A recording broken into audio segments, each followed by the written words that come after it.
Hello guys, मेरे YouTube channel education flame में आप सबका स्वागत है। आज हम टैगोर के एस्से मेरे स्कूल पर बात करेंगे। इस वीडियो के अंदर हम बात करेंगे मेरे स्कूल को ध्यान में रखकर कि कैसे ट्रेडिशनल एजुकेशन सिस्टम हमारा काम करता था, एम्स ऑफ एजुकेशन क्या है, शिक्षा के उद्देश्य क्या हैं, जो सोसाइटी है उसके एजुकेशन पर क्या थॉट्स हैं, जो बच्चा है उसकी जो स्कूल है उसमें उसकी स्थिति कैसी है, उसकी सिचुएशन कैसी है, और जो हमारा जो अभी करंट स्कूल सिस्टम है उसमें हमें क्या क्या चेंजेस करने चाहिए, क्या क्या चेंजेस रिक्वायर्ड हैं मेरे स्कूल के अकॉर्डिंग जो टैगोर ने बताए हैं, उन पे बातें करेंगे। चलिए स्टार्ट करते हैं। जो टैगोर है, जो टैगोर का जो स्कूल था, मेरा स्कूल जो ऐसे था मेरा स्कूल, उसमें वो जो ऐसे उन्होंने वो अपने मेरे स्कूल पे ही बेसिस पे लिखा है, क्योंकि वो उनके स्कूल के एक्सपीरियंस थे। तो उसमें जो उनका स्कूल था उसमें जो बच्चा है उसको उसी स्कूल में उसकी माँ और माँ में वहीं पे रहती थी उसी स्कूल में। तो जिसकी वजह से जो बच्चा है उसे फूड और माँ दोनों एक साथ मिलते थे एक ही समय पे। तो इससे क्या होता था, जो बच्चा है उसे कंप्लीट न्यूट्रिशन मिलता था, संपूर्ण पोषण मिलता था, शरीर का भी और आत्मा का भी, फिजिकली और मेंटली हर तरीके से उसे पोषण मिलता था। तो ये उनके स्कूल की खासियत थी। उसके बाद वो कहते हैं कि जो बच्चा है, जो सोसाइटी है उसमें कोई भी इंसान आता है तो उसमें जो उसके रिलेशनशिप बनते हैं वो उसके प्यार और व्यवहार की वजह से बनता है, ना कि जो भी सोसाइटी ने रूल्स और रेगुलेशन बनाए हैं अगर उसको किस तरह से फॉलो कर रहा है, किस तरह से उसको कार्य में अपने किस तरह से अपने वर्क में यूज़ कर रहा है, ना कि उसके बेसिस पे, मतलब उसके पर्सनल रिलेशनशिप के अकॉर्डिंग जो सोसाइटी है उसमें उसकी एग्जिस्टेंस है इंसान की।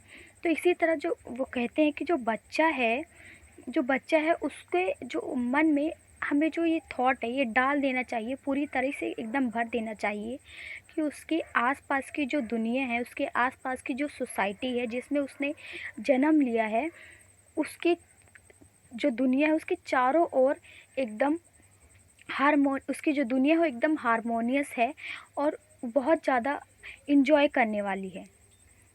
तो वो ऐसा कहते हैं। इसके बाद उन्होंने एक माइथोलॉजी कथा का उदाहरण दिया था। उसमें वो कहते हैं कि जो ज्ञान के फल का स्वाद लेना और स्वर्ग में रहना साथ साथ नहीं हो सकता। Testing the fruit of knowledge and living in heaven can not go together. इसके अंडर वो जो हेवन है उसको वो बच्चे की पर्सनैलिटी,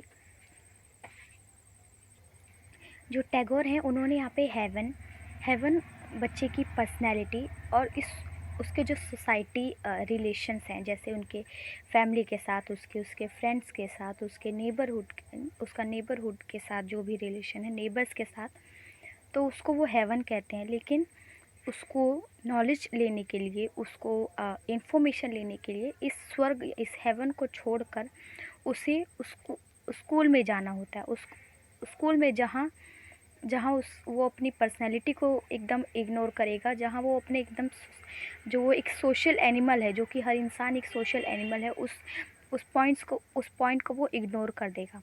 और जो स्कूल है वहाँ पर उसे वो उस जो बच्चा है उसको एक ऐसे डिपार्टमेंट से मिलना होगा जो उसे ठोक पीट कर एकदम डिसिप्लिन बना देगा, एकदम अनुशासन में कर देगा।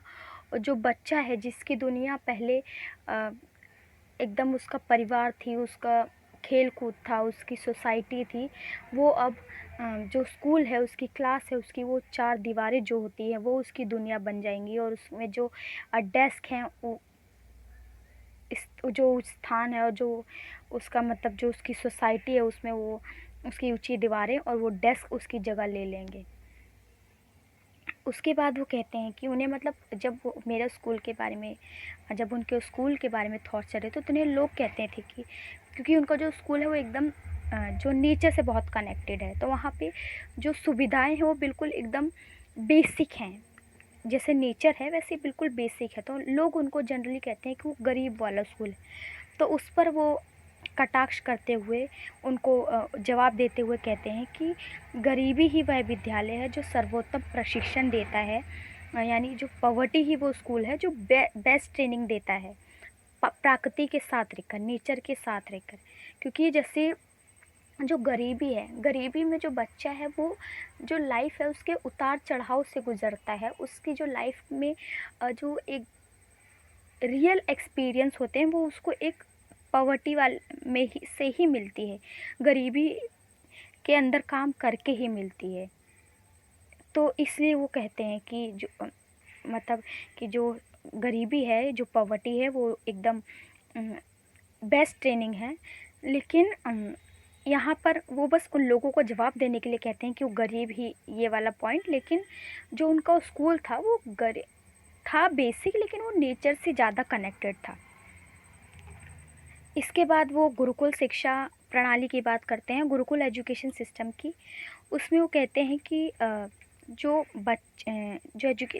बच्चा है वो बिल्कुल वहाँ पे जो एजुकेशन वो बिल्कुल जो लाइफ है उसके बिल्कुल पास रह के करता था। ऐसा वो इसलिए कहते करता था, सीखता था, क्योंकि जब जो गुरुकुल एजुकेशन सिस्टम है, जैसा हमने मूवीज़ में भी देखा होगा कि रामायण में, महाभारत में, कि कैसे जो ये राम और उनके भाई ये सब कैसे आश्रम में गए थे, फिर वहाँ पे लकड़ियाँ बटोरते थे, फल इकट्ठा करते थे, और कैसे वो पशुओं की देखभाल करते थे, अपने गुरु की देखभाल करते थे, साफ़ सफाई करते थे। तो इस तरह जो लाइफ है वो भी तो हमारा मतलब उसके उस समय के अकॉर्डिंग जो लाइफ थी वो उनके काम यही थे। ठीक इसी तरह जो अभी की लाइफ है, वो लाइफ में जो जो आज के काम हैं वो करते हुए हमें एजुकेशन मिलनी चाहिए। तो इसीलिए जो गुरुकुल एजुकेशन सिस्टम है वो बच्चों को उस समय की जो लाइफ थी उससे कनेक्ट करके उसके एकदम पास रख के एजुकेशन देता था।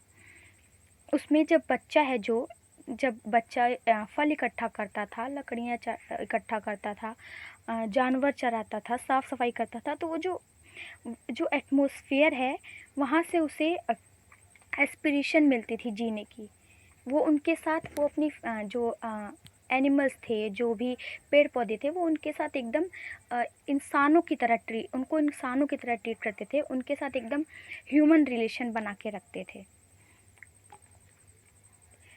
इसके बाद तो जैसे बताया कि ऐसे वो पशु वगैरह चराने वाले काम करते थे, और साथ में अपने मतलब पशु को चराते वगैरह ऐसे करते हुए अपने एक्सपीरियंस बनाते थे, और साथ में जो उन्हें टीचर, जो उनके गुरु उनको एजुकेशन दे रहे हैं उसको मिलाकर, और अपने अनुभवों और अपने जो भी उन्होंने सीखा है एक्सपीरियंस के अकॉर्डिंग उन सब को मिलाकर वो उनकी स्पिरिचुअल डेवलपमेंट होती थी, वो उनका आध्यात्मिक विकास होता था।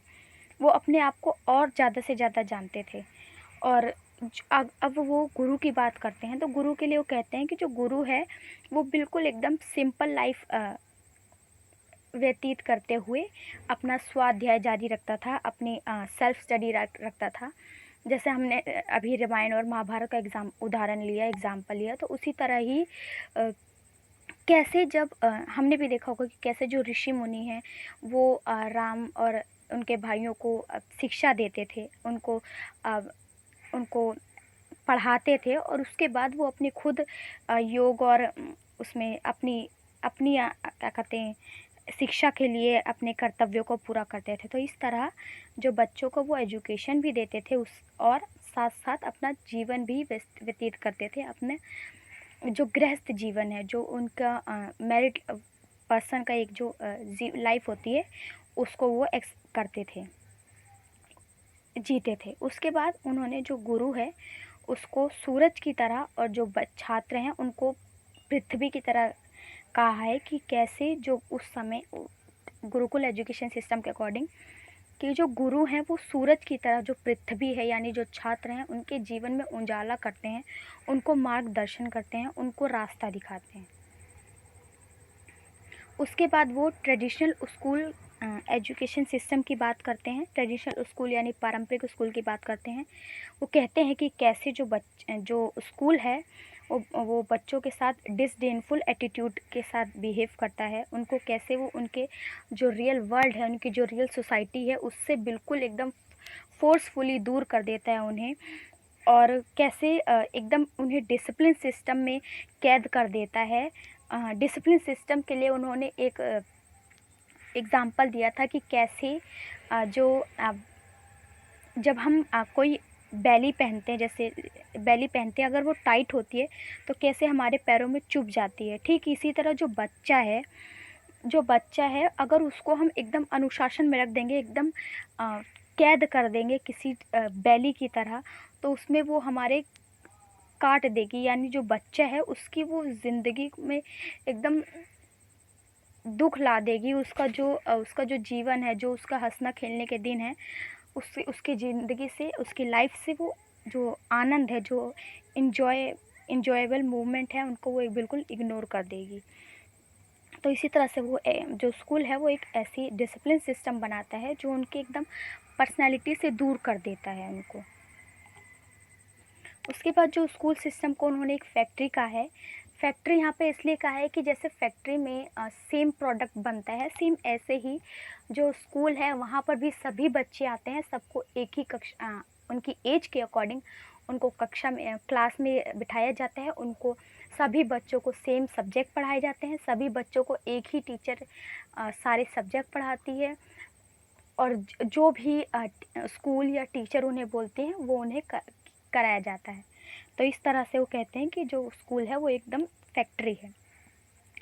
उसके बाद जो वहाँ की शिक्षा की कार्यप्रणाली है, यानी जो एजुकेशन की मेथडोलॉजी है, वो एकदम स्ट्रेट फॉरवर्ड है। तो लेकिन जो हमारी लाइफ है, वो कहते हैं कि जो हमारी लाइफ है वो तो लेकिन एकदम सीधी स्ट्रेट फॉरवर्ड नहीं चलती।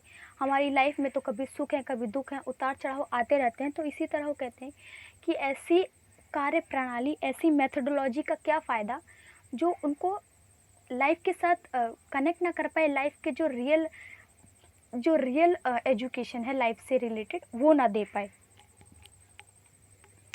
उसके बाद वो कहते हैं कि जो स्कूल है वो बच्चों को ऐसी नॉलेज देता है, नॉलेज का ऐसी इन्फॉर्मेशन देता है जो कि उनकी जो लाइफ है उसके नेचर से रिलेटेड नहीं होता। जैसे हम लोगों ने भी मैं अपना ही एग्जांपल लेती हूँ। 12th तक मुझे ही नहीं समझ आया कि मैं जो भी सब्जेक्ट पढ़ रही हूँ, इकोनॉमिक्स को छोड़कर जो भी मैं सब्जेक्ट पढ़ रही हूँ उसका मीनिंग क्या है, मैं कहाँ उसको यूज़ करूँगी, 12th तक। तो सेम ऐसे ही बच्चों के साथ भी होता है कि उन्हें नहीं पता होता कि वो, और इसकी वजह से क्या होता है कि अरे वो जो जब जब हम कुछ पढ़ते हैं और उसको हम कहीं होते हुए देखते हैं, अप्लाई होते हुए, हम उसको और अच्छे से समझते हैं। लेकिन जब हमारी वो जो नॉलेज हमें मिल रही है उसे हम कहीं यूज़ ही नहीं कर सकते, तो वो फिर हम जो उसे फिर हम हार्डली नहीं समझते, फिर वो सिर्फ हमारे दिमाग में आती है और दिमाग से ही निकल जाती है। उसके बाद वो कहते हैं कि जैसे हम जो 18+ लोग हैं, उन लोगों को तो आप ऑफ़िस अरेंजमेंट के अकॉर्डिंग आप उनको हैंडल कर सकते हैं, आप उनको डिसिप्लिन में रख सकते हैं, हर चीज़ टाइम टेबल के अकॉर्डिंग कर सकते हैं। लेकिन जो बच्चा है, बच्चे को आप हम कैसे ऑफ़िस अरेंजमेंट के अकॉर्डिंग रख सकते हैं, कैसे उन्हें ये जो कार्यालय की व्यवस्था है, जो गॉड ने ये जो भगवान ने जो एक बनाई है बच्चों की, जो एकदम एक्सपेरिमेंट करना जानते हैं, जो अ, हँसना खेलना जिनका बचपन का एकदम एक मोटिव होना चाहिए, एक पेरेंट्स का एक मोटिव होना चाहिए कि उनके बच्चे हँसते रहें, खेलते रहें और एक्सपेरिमेंट करके सीखें। तो कैसे अगर उन्हें हम किसी एक फ़िक्स शेप में डाल दें, फ़िक्स अरेंजमेंट के साथ डाल दें, तो वो क्या ये कर पाएँगे? बिल्कुल नहीं। उसके बाद कहते हैं कि हमने जो स्कूल है, स्कूल एजुकेशन सिस्टम हमारा करंट में भी जो चल रहा है, या फिर हाँ, करंट में ही जो चल रहा है, वो क्या करता है कि करंट में जब से ये ब्रिटिश सिस्टम आया है, ब्रिटिश एजुकेशन सिस्टम, तब से लेके अभी तक ऐसा चल रहा है कि जो बच्चा है उसे एकदम ग्रामोफोन की दुनिया में ढकेल दिया है। ग्रामोफोन एक ऐसा मटेरियल होता है, जैसे हम पुरानी पिक्चर्स की अगर हम बात करें तो वहाँ पे एक म्यूज़िक सिस्टम होता था जिसमें एक बड़ी सी सीडी लगती थी, और ज़्यादातर जो वेस्टर्न मूवीज़ होती थी उसमें ऐसे ग्रामोफोन का यूज़ होता था। तो ग्रामोफोन का मतलब उसका काम क्या होता था कि वो एक म्यूज़िक सिस्टम था, तो वो बस बजता रहता था और लोग उसको सुनते थे, बाकी उनका कुछ काम नहीं होता था। तो ठीक इसी तरह वो कहते हैं कि जो ग्रामोफोन है वो टीचर है यहाँ पे, जो स्कूल एजुकेशन सिस्टम है वो, उसके अंडर जो टीचर हैं वो बस क्लास में आती हैं और पढ़ाती चली जाती हैं, पढ़ाती चली जाती हैं, पढ़ाती चली जाती हैं, और जो बच्चा है वो सिर्फ चुपचाप उन्हें सुनता है और वो जो भी बोलता है उसमें हाँ में हाँ मिलाता है। तो इस तरह जो बच्चा है वो एकदम ग्रामोफोन की दुनिया में ढकेल दिया गया है। उसके बाद जो स्कूल एजुकेशन सिस्टम है उसकी जो है उसका पूरा का पूरा अटेंशन बच्चों को सिर्फ इन्फॉर्मेशन देने में होता है। जैसे मैंने अभी कहा था कि ना, नॉलेज नहीं इन्फॉर्मेशन, तो यहाँ पे आ गया वो पॉइंट कि बच्चों को इन्फॉर्मेशन देने के लिए उसका फुल अटेंशन होता है। वीडियो काफ़ी लंबी हो गई है, तो जो एम्स ऑफ एजुकेशन है हम इसके सेकंड पार्ट में करेंगे। और अगर आप यहाँ तक पहुँच गए हैं तो तो फिर आपको वीडियो अच्छी लगी होगी तो वीडियो को लाइक करें, शेयर करें और चैनल को सब्सक्राइब करें। और अगर आपको कुछ वीडियो में कुछ गलत लगा हो या कुछ आपको सजेशन देने हो तो कमेंट बॉक्स में ज़रूर बताएं। कल नेक्स्ट वीडियो में मिलते हैं। Bye bye.